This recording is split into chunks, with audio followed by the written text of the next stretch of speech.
ನಮಸ್ತೆ, ಜ್ಞಾನಮಿತ್ರ ಯೂಟ್ಯೂಬ್ ವಾಹಿನಿಗೆ ಸ್ವಾಗತ. ದೇಶ ಸುತ್ತು ಕೋಶ ಓದು ಅನ್ನೋ ಉಕ್ತಿಯೊಂದಿಗೆ ಇವತ್ತಿನ ದಿನ ಮತ್ತೆ ನಮ್ಮ ಜೊತೆ ಇದ್ದಾರೆ ಮರಿಲಿಂಗ ಅವರು. ಸೊ ಲಾಸ್ಟ್ ಕಳೆದ ಸಂಚಿಕೆಯಲ್ಲಿ ಏನಾಗಿತ್ತು ಅಂದರೆ 3 ಹಂತಗಳ ಬಗ್ಗೆ ತಿಳ್ಕೊಂಡಿದ್ವಿ. ಸೊ ಈಗ ಅಂದರೆ 3 ಹಂತಗಳು ಅದು ಯಾವುದಪ್ಪ ಅಂತಂದರೆ, ಮೊದಲಿಗೆ ಸಾಂಖ್ಯ, ಎರಡನೇದು ತಾರಕ, ಹಾಗೆ ಮೂರನೇದು ನಾದಾನಂದ ಅಂತಂದ್ಬಿಟ್ಟು ಈ 3 ಹೇಗೆ ಸಾಧನೆಗಳಿರುತ್ತೆ ಯೋಗದಲ್ಲಿ ಅಂತ ಹೇಳಿದರು. ಸೊ ಈಗ ಇನ್ನು ಮುಂದಿನ ಹಂತಗಳು ನೋಡಿ, ಇಲ್ಲಿಂದ ಕಷ್ಟ ಇರುತ್ತೆ. ಕುಂಡಲಿನಿ ಯೋಗ ಅಂತ ಇಲ್ಲಿಂದ ಸ್ಟಾರ್ಟ್ ಮಾಡ್ತಾರೆ. ಅದು ಗುಹೆ ಒಳಗಡೆ ಹೋಗಿ ಕೂತ್ಕೊಂಡು ಊಟ ತಿಂಡಿ ನೀರು ನಿದ್ರೆ ಇವನ್ನೆಲ್ಲ ಬಿಟ್ಟು ಮಾಡುವಂಥ ಸಾಧನೆ ಆಗಿದೆ. ಸೊ ಇದರ ಬಗ್ಗೆ ಹೇಗೆ ಮಾಡಿದ್ದಾರೆ ಮರಿಲಿಂಗ ಅವರು ಅಂತ ತಿಳ್ಕೊಳ್ಳೋಣ ಬನ್ನಿ. ಸೊ 3 ಹಂತಗಳನ್ನು ಹೇಳಿದ್ರಿ, ಈಗ 4ನೇ ಹಂತ ಕಠಿಣ ಪರಿಶ್ರಮದ ಹಂತ ಕುಂಡಲಿನಿ ಹಂತದ ಬಗ್ಗೆ ಹೇಳಿ. ಇದು ಹೇಳ್ಬೇಕಂದ್ರೆ, ಇದನ್ನ ಮಾಡಬೇಕಂದ್ರೆ ನಿಜವಾಗ್ಲೂ ಕ್ಷತ್ರಿಯನಾಗಬೇಕು. ಕ್ಷತ್ರಿಯ ಅಂದರೆ ಹೋರಾಡಬೇಕು ಒಳಗಡೆ. ಯಾಕಂದರೆ 4 ತತ್ವಗಳು ನಮ್ಮ ಹತ್ರನೇ ಇದೆ, ಅದೆಲ್ಲ ಹೊರಗಿಲ್ಲ. ಅದು ತುಂಬ ಎಕ್ಸ್ಪ್ಲೇನ್ ಮಾಡೋದೇನು ಬೇಡ. ಸದ್ಯಕ್ಕೆ ಕ್ಷತ್ರಿಯನಾಗಿ ಹೆಂಗೆ ಯಾವ ಯುದ್ಧದಲ್ಲಿ ಯಾವ ರೀತಿ ಹೋರಾಡ್ತಾನೆ, ಆ ಥರ ನಮ್ಮ ಮನಸ್ಸಿನ ವೈರಿ ಜೊತೆ ನಾವೇ ಹೋರಾಡಬೇಕಲ್ಲಿ. ಆ ಒಂದು, ಯಾಕಂದರೆ ಸಾಕಷ್ಟು ತೊಡಲುಗಳೆಲ್ಲ ಬರ್ತಾ ಇರುತ್ತೆ. ಅಂದರೆ ಇದು ಕುಂಡಲಿನಿ ಯೋಗ ಅಂದರೆ ಅಥವಾ ಅಮನಸ್ಕ ಯೋಗ ಅಂತಾರೆ ಇದಕ್ಕೆ. ಇದು 41 ದಿನಗಳ ಕಾಲವರೆಗೂ ಇರುತ್ತೆ. ಗವಿಯಲ್ಲಿ ಮಾಡುವಂಥದ್ದು. ಊಟ ನೀರು ಎಲ್ಲ ಏನೂ ಇರಲ್ಲ. 1 ಗ್ಲಾಸ್ ಹಾಲು, 1 ಬಾಳೆಹಣ್ಣು ಇರುತ್ತೆ ಅಷ್ಟೇ. ಒಂದು ದಿನಕ್ಕೆ 1 ಗ್ಲಾಸ್ ಹಾಲು, 1 ಬಾಳೆಹಣ್ಣು. ಬೆಳಗ್ಗೆ ಸಂಜೆ 2 ಟೈಮ್ ಇರುತ್ತೆ. 2 ಟೈಮ್. ಅದು ಯಾರು ನಮ್ಮವರೇ ಯಾರಾದರೂ ಒಬ್ಬರು ನೇಮಕವಾಗಿರ್ತಾರೆ. ಯಾರಿಗೂ ಆಚೆ ಬಿಡೋಲ್ಲ, ನಾವು ಯಾರನ್ನೂ ನೋಡೋಲ್ಲ. ಅಲ್ಲಿ ಒಂದು ಮೂಲೆಯಲ್ಲಿ ಇಟ್ಟು ಹೋಗ್ತಾರೆ, ತಗೊಳ್ಬೇಕು ಅಷ್ಟೇ. ಬೇರೆ ಯಾವುದೇ ರೀತಿಯಾದ ಅನುಕೂಲತೆಗಳು ಇರಲ್ಲ. ಆವಾಗ ಇದು ತುಂಬ ಡಿಫಿಕಲ್ಟ್. ಯಾಕಂದರೆ ಇದು 41 ದಿನದ್ದು ಇದು ಏನಂದರೆ, ಇದು ಹಠಯೋಗದ ಒಂದು ಭಾಗ. ಹೌದು. ಅಂದರೆ ನಮ್ಮದು ಬೇಸಿಕಲಿ ರಾಜಯೋಗ. ಈ ಒಂದು 41 ದಿನದ ಕುಂಡಲಿನಿ ಯೋಗ ಏನಿದೆ, ಈ 4ನೇ ಹಂತ, ಇದು ಮಾತ್ರ ಹಠಯೋಗದಲ್ಲಿ. ಅಂದರೆ ಸಾಧಕನಿಗೆ ಯಾವ ರೀತಿ ಕ್ಷತ್ರಿಯನಾಗಿರ್ತಾನೆ ಅಷ್ಟೇ ಹಠ ಇರಬೇಕು. ನಾನು ಸಾಧಿಸ್ತೀನಿ, ಅದನ್ನು ಮಾಡ್ತೀನಿ ಅನ್ನೋ ಒಂದು ಹಠ ಇರಬೇಕು ಹೊರತು ಸುಮ್ಮನೆ ಏನೋ ಮಾಡಬೇಕು ಅನ್ನೋ ಒಂದು ನಡೆಯಲ್ಲ ಅಲ್ಲಿ. ಸೊ 41 ದಿನ ಕಾಲ ಮನೆ ಫ್ಯಾಮಿಲಿ ಆಗಲಿ, ಕುಟುಂಬದ ಸಮ್ಮುಖದಲ್ಲಿ, ಊರಿನ ಗುರು ಹಿರಿಯರು ಎಲ್ಲರ ಸಮ್ಮುಖದಲ್ಲಿ ಗುರುಗಳು ಭಾಷೆ ತಗೊತಾರೆ.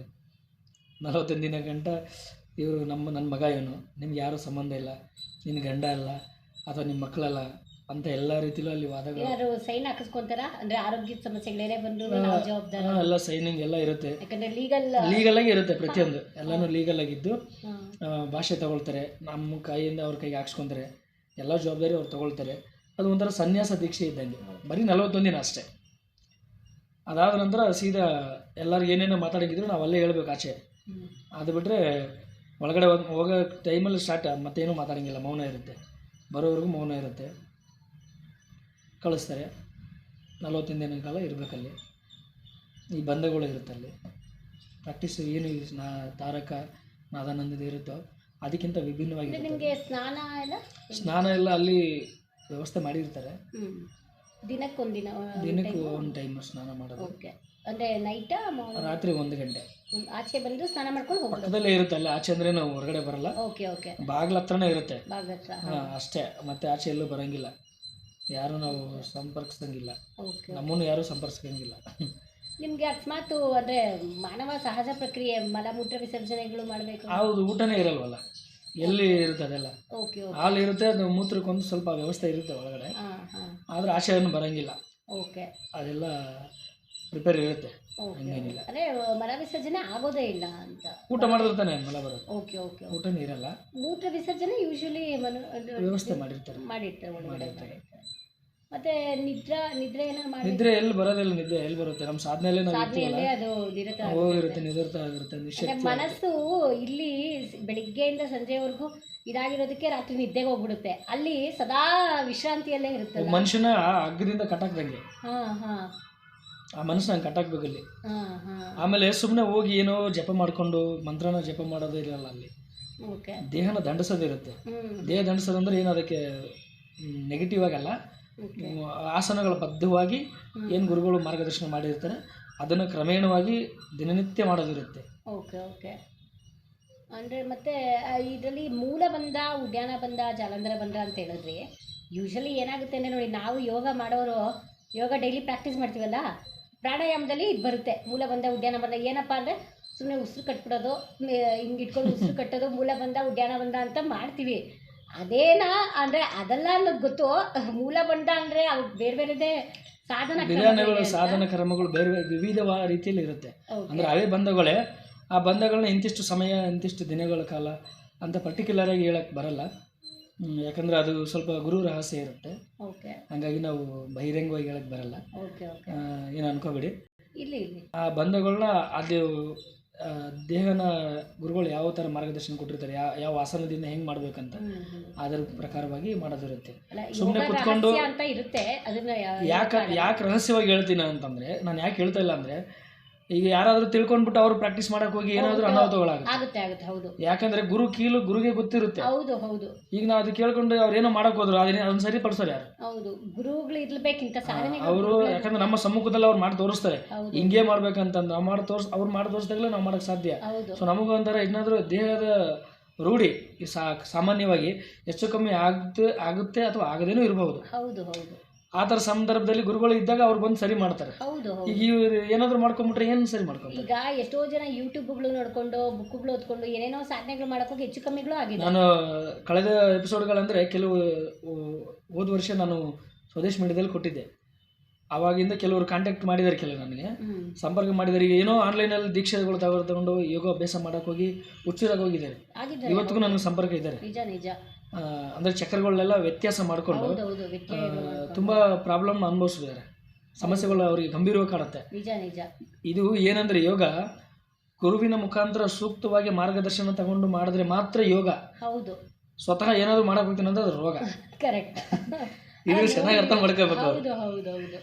ಆಮೇಲೆ ಸುಮ್ಮನೆ ಏನೋ ಚೆನ್ನಾಗಿದ್ವಲ್ಲ ಯಾಕಪ್ಪ ಇದ್ರ ಸಾಹಸ ಮಾಡಿದ್ವಿ ಅನ್ಸುತ್ತೆ. ಅಷ್ಟೇ ಗುರು ಮುಖಾಂತರ ಹೋದ್ರೆ ತುಂಬಾ ಒಳ್ಳೇದು. ಅದರಷ್ಟು ಯಾವ ಯೋಗದಕ್ಕೆ ಮುಂದೆ ಯಾವುದೂ ಇಲ್ಲ. ಆ ಥರ ಒಂದು ಅಂದ್ರೆ ನಿಮ್ಗೀಗ ಈ ಯೋಗ ಸಾಧನೆಗಳು ಮಾಡಿದಿರಲ್ಲ, ಆರೋಗ್ಯ ಈಗ ಹೇಗಿದೆ? ತುಂಬ ಚೆನ್ನಾಗಿದೆ. ಮೊದಲಿಗಿಂತ ಆರೋಗ್ಯ ಇವಾಗ ತುಂಬ ಚೆನ್ನಾಗಿ. ಅವಾಗೆಲ್ಲ ಜಾಸ್ತಿ ಊಟ ಮಾಡೋದಾಗಲಿ ಈ ಎಲ್ಲ ತುಂಬ ಇದ್ವಲ್ಲ, ಯಾವೆಲ್ಲ ಏನಿಲ್ಲ, ಊಟ ಇಲ್ದಿರ ಆರಾಮಾಗಿರ್ಬೋದು. ಯಾಕಂದರೆ ನಾವು ನಿರಂತರ ಧ್ಯಾನ ಪ್ರಾಣಾಯಾಮ ಎಲ್ಲ ಮಾಡ್ತಾ ಇರ್ತೀವಲ್ಲ, ಅದೆಲ್ಲನೂ ನಿಗ್ರಹಿಸುತ್ತೆ. ಆ ಶಕ್ತಿ ಗುರುವಿನಿಂದ ಕರುಣೆ ಆಗುತ್ತೆ. ಮತ್ತು ಈಗ ಮೂಲ ಬಂಧ ಮತ್ತು ಉದ್ಯಾನ ಬಂಧ ಇವುಗಳನ್ನ ಸ್ವಲ್ಪ ಇಷ್ಟು ದಿನ ಹಿಂಗೆ ಮಾಡಿದ್ರೆ ಕೆಲವೊಂದು ಸಿದ್ಧಿಗಳು ಬರುತ್ತೆ ಅಂತ ಬುಕ್ಗಳಲ್ಲಿ ಓದಿದ್ದೀವಿ. ನಿಮ್ಗೇನಾರು ಅಂತ ಅನುಭವಗಳಾಯ್ತಾ? ಸಿದ್ಧಿಗಳು ಅಂದರೆ ನೋಡಿ, ಅದು ಹಠಯೋಗ ಪೂರ್ತಿಯಾಗಿ ಹೋಗ್ಬೇಕು. ಹಠಯೋಗಕ್ಕೆ ನಾವು ಬರೀ ಒಂದು 41 ದಿನ ಅಂತ ಅಷ್ಟೇ ಮಾಡಿರೋದು. ಸೊ ಅಲ್ಲಿ ಕೆಲವು ಮಾತ್ರ ಅಂದರೆ ಆತ್ಮ ದರ್ಶನ ಮಾಡ್ಕೊಳ್ಬೋದು, ನಮ್ಮ ಒಂದು ಸ್ವರೂಪವನ್ನು ನಾವು ನೋಡ್ಕೊಳ್ಬೋದು. ಆಮೇಲೆ ಕೆಲವು ಗುರುಗಳು ಹೇಳಿರ್ತಾರೆ ಎಕ್ಸ್ಪೀರಿಯನ್ಸ್ನ, ಈ ಗೋಡೆ ಮೇಲೆ ಈ ಥರ ಎಲ್ಲ ಆಗಬೇಕು, ಅವೆಲ್ಲ ಕೂಡ ಆಗುತ್ತೆ. ಆಮೇಲೆ ವಾಕ್ಸಿದ್ಧಿ ಬರುತ್ತೆ.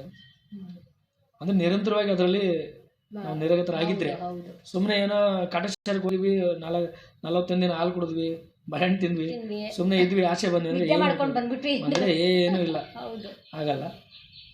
ಏನು ಗುರುಗಳು ಹೇಳಿದ್ದಾರೆ ಅದನ್ನ ಚಾಚು ತಪ್ಪದೆ ಪಾಲಿಸ್ಬೇಕಲ್ಲಿ. ಆ ಪಾಲಿಸಿದ್ರೆ ಮಾತ್ರ ಅದರಿಂದ ನಮ್ಗೆ ಪ್ರತಿಫಲ ಸಿಗುತ್ತೆ. ಹೀಗಾಗಿ ಮತ್ತೆ ಈ ಸಿದ್ಧಿಗಳಿಂದ ಹೋಗಂಥದ್ದು ಯೋಗ ಅಲ್ಲ. ಯೋಗ ಮಾಡಿದ್ರೆ ಸಿದ್ಧಿಗಳೇ ಹುಡ್ಕೊಂಡು ಬರಬೇಕು ಅಲ್ಲ. ಅಂದ್ರೆ ಒಂಥರ ಯೋಗ ಮಾಡ್ತಿದ್ದಾಗ ಸಿದ್ಧಿಗಳು ಸಿಗುತ್ತೆ ಅಂತಾರಲ್ಲ, ಈಗ ಏನಾಗ್ತಿದೆ ಸಿದ್ಧಿ ಪುರುಷ ಅಂತಾರೆ. ಆ ಕಠಿಣವಾದ ತಪಸ್ಸು, ಕಠಿಣವಾದ ಪರಿಶ್ರಮ ಮಾಡಿದಾಗ ಅವ್ರಿಗೊಂಥರ ಇದು ಸಹಜವಾಗಿ ಸಿಕ್ಬಿಡುತ್ತೆ ಪ್ರಕೃತಿಯಿಂದ. ನಿಜ, ಇದು ಕಠಿಣ ಸಾಧನೆ ಅಂತ ಅನಿಸ್ಬೋದು ಜನಸಾಮಾನ್ಯರಿಗಿಂತ ಇದು ಸ್ವಲ್ಪ ವಿಭಿನ್ನವಾಗಿದೆ ಅಷ್ಟೇ. ಬಟ್ ಯೋಗಿಗಳು ಇದಕ್ಕಿಂತ ತುಂಬ ಕಠಿಣ ಸಾಧನೆ ಮಾಡಿದ್ದಾರೆ. ಹಠಯೋಗದಲ್ಲಿ ಇದು ಬರೀ ಒಂದು ಸಣ್ಣ ಒಂದು ತುಣುಕು ಅಷ್ಟೇ ಇದೆ. ನಮ್ಮದು 41 ದಿನ ಹಠಯೋಗ ಅಂದ್ರೆ ಬೇರೆ ಇದೆ. ಹಠಯೋಗ ಜನಸಾಮಾನ್ಯರಿಗೆ ಮಾಡೋಕ್ಕಾಗಲ್ಲ. ಅಂದರೆ ಕೆಲವರು ಏನು ಅಂದ್ಕೊಂಡಿದ್ದಾರೆ, ಹಠಯೋಗ ಅಂದರೆ ಆಸನಗಳು ಅಂದ್ಕೊಂಡ್ಬಿಟ್ಟಿದ್ದಾರೆ. ಹಠಯೋಗ ಅಂದರೆ ಆಸನಗಳು ಬರೀ ಆಸನಗಳಲ್ಲ. ಹಠಯೋಗಕ್ಕೆ ಎಲ್ಲನೂ ತ್ಯಜಿಸ್ಬೇಕಾಗುತ್ತೆ. ಅವ್ರು ಮಾತ್ರ ಅವರು ಶಿವನಿಗೆ ಸಮಾನ ಇರ್ತಾರೆ ಹಠಯೋಗಿಗಳು. ಅಂದರೆ ಸುಮ್ಮನೆ ಅಲ್ಲ, ಹಠಯೋಗಿಗೆ ಶಿವನೇ ಬಾಗುತ್ತಾನೆ. ಉದಾಹರಣೆಗೆ ವೇಮನರಿಗೆ ತ್ರಿಮೂರ್ತಿಗಳೇ ಅವ್ರಿಗೆ ಬಾಗಿದ್ದಾರೆ. ಸೊ ಅಂದರೆ ಅವರು ಈ ಲೌಕಿಕವನ್ನು ತ್ಯಜಿಸ್ಬಿಟ್ಟಿದ್ರು. ಅವರು ತ್ಯಜಿಸಿದ್ರೇ ಹಠಯೋಗ ಸಾಧ್ಯ.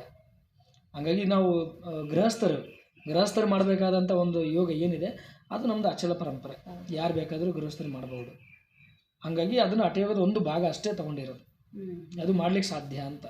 ನಿಜ ಅದು ಅದೇ ಅಷ್ಟು ಡಿಫಿಕಲ್ಟ್ ಆಗಿರುತ್ತೆ. ತುಂಬ ಅಂದರೆ ಒಳ್ಳೆ ಅನುಭವ, ಅದ್ಭುತವಾದ ಅನುಭವ ಇರುತ್ತೆ. ಮನಸ್ಸನ್ನು ನಿಗ್ರಹಿಸುವಂಥ ಒಂದು ಸಾಮರ್ಥ್ಯ ಬರುತ್ತೆ. ಅಂದರೆ ಪ್ರತಿಯೊಬ್ಬ ಮನುಷ್ಯನಿಗೆ ಸಾಮರ್ಥ್ಯ ಇರುತ್ತೆ. ಇದರಿಂದ ಆಂತರಿಕ ಸಾಮರ್ಥ್ಯವನ್ನು ಹೆಚ್ಚಿಸ್ಕೊಳ್ಬೋದು. ಅಂದರೆ ಇದೇನಾಗುತ್ತೆ ಅಂದರೆ ಯಾವಾಗ ಈ ಸಾಧನೆ ಮುಗಿಸ್ಕೊಂಡು ಬರ್ತೀವೋ ಲೌಕಿಕದಲ್ಲೂ ಆ ಥರದೊಂದು ಸಕ್ಸಸ್ ಸಿಗ್ತಾ ಹೋಗುತ್ತೆ. ನೀವೇನೋ ಒಂದು ಬಿಸ್ನೆಸ್ ಮಾಡೋದ್ರೆ ಇನ್ನೊಂದೇನೋ ಇದಕ್ಕೆ ಕೈ ಹಾಕಿದಾಗ ಮನಸ್ಸು ಆ ಒಂದು ಎನರ್ಜಿ ಇದಾಗಿದ್ದಾಗ ಎಲ್ಲ ಸಕ್ಸಸ್ ಸಿಗ್ತಾ ಹೋಗುತ್ತೆ. ಖಂಡಿತ ಸಿಗುತ್ತೆ. ಹಿಂದೆ ನೋಡ್ರಿ ಅದಕ್ಕೇನೆ ಏನಾಗ್ತಿತ್ತಂದ್ರೆ ಈ ದೊಡ್ಡ ದೊಡ್ಡ ಮಹಾನ್ ರಾಜರುಗಳು ದೊಡ್ಡ ದೊಡ್ಡ ಇವರು ಒಂದಷ್ಟು ದಿನ ಕಾಡಿಗೆ ಹೋಗ್ಬಿಡ್ತಾ ಇದ್ರು, ಸಾಧನೆ ಮಾಡ್ಬಿಟ್ಟು ಮತ್ತೆ ಬರ್ತಾ ಇದ್ರು. ಸೊ ಹಾಗಾಗಿ ಯೋಗದಿಂದ ಒಂದ್ ಕಡೆ ಭೋಗನೂ ಸಿಗುತ್ತೆ. ಸತ್ಯ. ಆದ್ರೆ ಬರೀ ಭೋಗದಿಂದನೇ ಹೋಗೋಂಥದ್ದಲ್ಲ ಯೋಗ ಮಾಡೋದಾಗಲ್ಲ. ನಮ್ಮ ಒಂದು ಏನು ನಮ್ಮ ಅಂತಿಮ ಗುರಿ ಏನಿದೆ ಅದ್ರ ಕಡೆ ಗಮನ ಕೊಡಬೇಕು ನಾವು. ಹೌದು. ಅಷ್ಟು ಸಾಧನೆ ಎಷ್ಟು ಮಾಡಿದ್ರು ಕಮ್ಮಿನೇ. ಹೌದು. ಸಾಧನೆ ಅದೇನಂತಾರಲ್ಲ, ಆಧ್ಯಾತ್ಮಿಕ ಆಗಲಿ ಯೋಗ ಸಾಧನೆ ಆಗಲಿ ಕೊನೆ ಉಸಿರು ಇರೋವರೆಗೂ ಕೂಡ ಅದು ನಿಲ್ಲಲ್ಲ. ಮಾಡ್ತಾನೆ ಇರ್ಬೇಕು. ಅದಂದರೆ ಅವಾಗ ನಾವು ಒಂದು ಪರಿಪೂರ್ಣ ಯಾರು ಆಗ್ಲಿಕ್ಕೆ ಆಗಲ್ಲ. ನಮ್ಗೆ ಎಷ್ಟು ಸಾಧ್ಯ ಆಗುತ್ತೋ ಅಷ್ಟು ಗುರು ಎಷ್ಟು ನಮಗೆ ಕರುಣೆ ಮಾಡಿದಾನೋ ಅಷ್ಟಾದ್ರೂ ಮಾಡಬೇಕು. ಸೊ ಈಗ ಅಂದರೆ ಇದು ಊಹೆ ಒಳಗಡೆ ಮಾಡುವಂಥ ಕುಂಡಲಿನಿ ಧ್ಯಾನ ಇದು ಇನ್ನೊಂದೇನಂದ್ರೆ ನಾವು ಬುಕ್ಕುಗಳಲ್ಲಿ ಓದೋ ಪ್ರಕಾರ ತೀರ್ಥಪಾನ ಅಂತ ಅಂದ್ಬಿಟ್ಟು ಹೇಳ್ತೀವಿ. ಅಂತಂದ್ರೆ ಅಮೃತ ಬೀಳುತ್ತೆ, ಯಾವಾಗ ಮನಸ್ಸು ನಿಗ್ರಹ ಆಗುತ್ತೋ ಆಗ ಅಮೃತ ಬೀಳುತ್ತೆ. ಆ ಅಮೃತನ ನಾವು ಕುಡಿದ್ರೆ ದೇಹ ದಾಢ್ಯ ಆಗುತ್ತೆ, ಹಸ್ವಾಗಲ್ಲ ಅವನಿಗೆ, ಬಾಯಾರಿಕೆ ಆಗಲ್ಲ ಅವನಿಗೆ ಅಂತ ಕೇಳಿದ್ದೀವಿ. ನಿಮ್ಗೇನಾರು ಅಂತ ಅನುಭವ ಆಗಿದೆಯಾ? ಏನಾದ್ರು 41 ದಿನ ಇರ್ಬೇಕಂದ್ರೆ ಕಾರಣನೇ ಅದು ಅಮೃತ. ಅಂದ್ರೆ ಮನಸ್ಸು ಯಾವಾಗ ನಿಶ್ಚಲವಾಗಿರುತ್ತೆ ಅವಾಗ ಅಮೃತ ಬೀಳುತ್ತೆ ಅಂದ್ರಲ್ಲ, ಅದು ಆ ರೀತಿ ಅಲ್ಲ. ಯಾವಾಗ ಮೂಲಾಧಾರದಲ್ಲಿ ಮೇಲೆ ಕುಂಡಲಿನಿ ಶಕ್ತಿ ಇರುತ್ತೋ ಈ ಬಂಧಗಳಲ್ಲಿ 3 ಬಂಧದಲ್ಲಿ ಯಾವ ಬಂಧದಲ್ಲಿ ಬೇಕಾದರೂ ನಾವು ಕುಂಡಲಿನಿ ಶಕ್ತಿನ ಮೇಲೆ ಏರಿಸ್ಬೋದು. ಆ ಮೇಲೆ ಏರಿಸಿದಾಗಲೇ ನಿಜವಾದ ಅಮೃತ ಬೆಳಕ್ಕೆ ಸ್ಟಾರ್ಟ್ ಆಗೋದು. ಸಹಸ್ರದಲ್ಲಿ ಹೋಗಿ ಆ ಕಮಲ ಅಲ್ಲಿ ಅಮೃತದಿಂದ ಏನು ಬೀಳುತ್ತಲ್ಲ ಆವಾಗ ಅದು ಒಂದು ಹನಿ ಬಿದ್ದರೂ ಸಾಕು, ಆರಾಮಾಗಿ ಎಷ್ಟೋ ದಿನಗಳ ಕಾಲ ಇರ್ಬೋದು.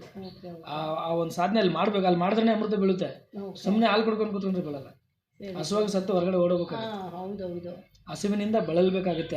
ಏನಾದರೂ ಅಮೃತ ಬಿದ್ದಿಲ್ಲ ಅಂದ್ರೆ ಆ ಥರ ಆಗುತ್ತೆ. ಅದು ಯಾವಾಗ ಅಂದರೆ ಕನಿಷ್ಠ ಪಕ್ಷ ಒಂದು ಯೋಗಿ ಸಾಧಕ ಸ್ವಲ್ಪ ಛಲದಿಂದ ಮಾಡಿದ್ರೆ 1 ವಾರದಲ್ಲೇ ಆಗ್ಬೋದು, ಅದೇನಿಲ್ಲ. ನಮಗೆ ಅದೇ 1 ವಾರ ಕಷ್ಟ ಆಯಿತು ನನಗೆ. ಆಮೇಲೆ 1 ವಾರದ ನಂತರ ಅದು ಯಾವಾಗ ಅಮೃತ ಬೆಳಗ್ಗೆ ಸ್ಟಾರ್ಟ್ ಆಯಿತು ಅವಾಗ ನನಗೆ ಸುಲಭ ಆಯ್ತು. ಅದು ಅಂದರೆ ಒಂಥರ ದೇಹ ಬಲಾಢ್ಯ ಆಗುತ್ತೆ, ಹಸುವನ್ನ ನೇಗಿಸುತ್ತೆ, ಯಾವುದೇ ಬಾಧೆಗಳಿಂದ ಬಳಲಲ್ಲ, ಆ ಥರ ಆಗುತ್ತೆ. ಮತ್ತೆ ಈ ಕುಂಡಲಿನಿ ಮೇಲೆ ಹೋಗ್ತಾ ನಿಮಗೆ ಅನುಭವ ಆಯ್ತಾ? ಚಕ್ರಗಳು ಏನಾದ್ರು ಫೀಲ್ ಆಯ್ತಾ? ಕುಂಡಲಿನಿ ಹೋಗ್ತಾ ಇರೋದು ಏನಾದ್ರು ಫೀಲ್ ಆಗುತ್ತಾ? ಅದು ಅನುಭವಕ್ಕೆ ಬರುತ್ತೆ, ಲಕ್ಷ್ಯಾರ್ಥದಲ್ಲಿ ಬರುತ್ತೆ. ಅಂದರೆ ಅದನ್ನ ಯಾವ ರೀತಿ ಅಂದರೆ ಏನೋ ಮೈ ವೈಬ್ರೇಷನ್ ಆಗೋದಾಗಲಿ, ಬಾಡಿ ಶೇಕ್ ಆಗೋದಾಗಲಿ, ಇದ್ದಕ್ಕಿದ್ದಂಗೆ ಸುಮ್ಮನೆ ಕುತ್ಕೊಂಡಿದ್ರೆ ನಿಮ್ಮನ್ನ ಶೇಕ್ ಮಾಡಿದ್ರೆ ಹೆಂಗಿರುತ್ತೆ ಆ ಥರ ಆಗಲಿ. ಆಮೇಲೆ ಏನೋ ಒಂದು ಸಂಚರಿಸ್ತಾ ಇರುತ್ತೆ ಮಿಂಚು, ಏನೋ ಒಂದು ಕಡೆ ಹಿಂಗೆ ಸಂಚರಿಸಿದ್ರೆ ಹೆಂಗಿರುತ್ತೆ ಮಿಂಚು, ಆ ಥರ ಆಗಲಿ.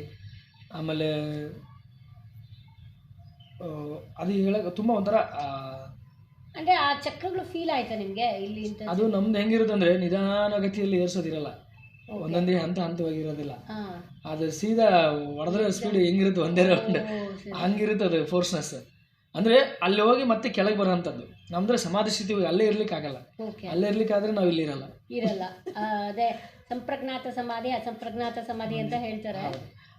ಇಲ್ಲಿ ಇರೋಕ್ಕಾಗಲ್ಲ, ಸ್ವಲ್ಪ ಏರ್ಸ್ಬಿಟ್ಟು ಏಳಿಸೋದು ಅಷ್ಟೇ, ಯಾಕಂದ್ರೆ ಲೌಕಿಕವಾಗಿನೇ ಇರಬೇಕಲ್ಲ. ಸೊ ಹಂಗಾಗಿ ಅದು ಏರಿದಾಗ ಅದು ಅಮೃತ ಯಾವಾಗ ಬೀಳುತ್ತೆ, ನಾವು ಅದನ್ನು ಒಂದು ಸ್ವಲ್ಪ ಆನಂದವನ್ನು ಅನುಭವಿಸಿ ಮತ್ತೆ ತಿರ್ಗಿ ವಾಪಸ್ ಎಳಿಸಿ, ಈ ರೀತಿ ಸಾಧನೆ ಇರುತ್ತೆ ಅಲ್ಲಿ.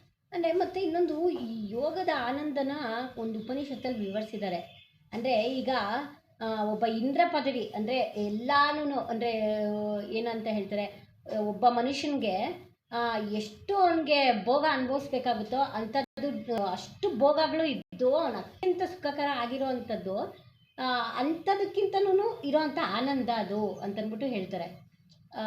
ಅಂದರೆ ಆನಂದ ಸ್ಥಿತಿನ ವರ್ಣನೆ ಮಾಡ್ತಾ ಹೋಗ್ತಾರೆ ಯೋಗ ಸಾಧನೆಯಲ್ಲಿ ಹೇಗೆ ಬರುತ್ತೆ ಅಂತ. ಈಗ ನಮಗೆ ಎಕ್ಸಾಂಪಲ್ಲು ಒಂದು ಸ್ವಲ್ಪ ಏನಾರದು ಖುಷಿ ಆದರೆ ಏನು ಇಡೀ ಪ್ರಪಂಚನೇ ಖುಷಿ ಆದಂಗೆ ಆಗ್ತೀವಿ.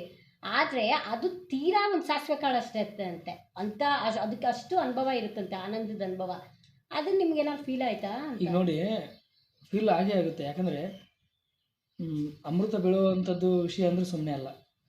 ಅದು ಯಾವ ರೀತಿ ಅಂದರೆ, ಈಗ ಆನಂದ ಅಂತ ಬಂದಾಗ ಅಥವಾ ದುಃಖ ಅಂತ ಬಂದಾಗ ನೋಡಿ, ಒಬ್ಬ ಮನುಷ್ಯ ಆಧ್ಯಾತ್ಮಕ್ಕೆ ಯಾಕೆ ಬರಬೇಕು ಅಂತಂದರೆ ಅತ್ಯಂತ ದುಃಖ ನಿವೃತ್ತಿ ಮತ್ತು ಪರಮಾನಂದ ಪ್ರಾಪ್ತಿ. ಏನಂಗಂದ್ರೆ ಅಂದರೆ ಪರಮಾನಂದ ಅಂದರೆ ಒಂದು ಸತಿ ಆನಂದ ಬಂದರೆ ಅದು ಹೋಗೋದೇ ಇಲ್ಲ, ಒಂದು ಸತಿ ದುಃಖ ಹೋಗ್ಬಿಟ್ರೆ ಮತ್ತೆ ಬರೋದೇ ಇಲ್ಲ.